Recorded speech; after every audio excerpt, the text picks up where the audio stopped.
Okay, this is an amateurish video on how to use the Micromark Flux and Micromark solder using the Rocro mini torch. And this has worked for me over the years. I do have a resistant soldering unit, but at the time I made these repairs on this 080, that unit was broken. So let me move these out of the way.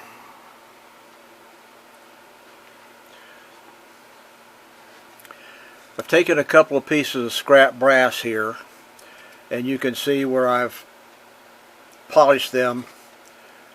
You want to do that if you're going to make this solder joint. You want a nice clean solder joint, devoid of any paint or clear coat that the manufacturer of the brass locomotive put on. And I just simply used a Dremel tool with a burnishing tool on the end of it to clean up the brass. So put a weight back here.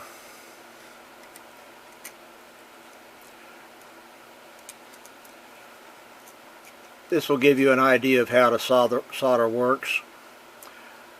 It's very quick and easy. Put the two pieces together. Put some flux on it. And I want to mention here, you want to use flux, not anti-flux. Micromark sells anti-flux, and I don't use that, never have. But the solder comes in sticks. There's more than enough to make many repairs.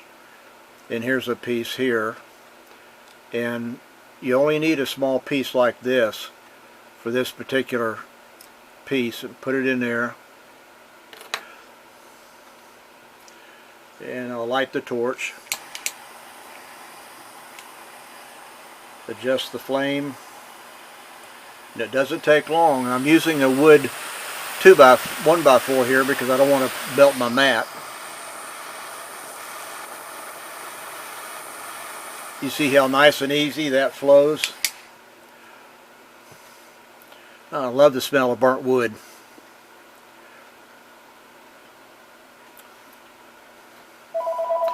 Anyway, of course the phone's going to ring in the background.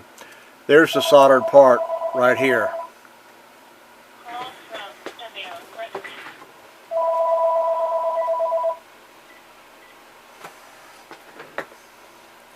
Okay, took care of the phone.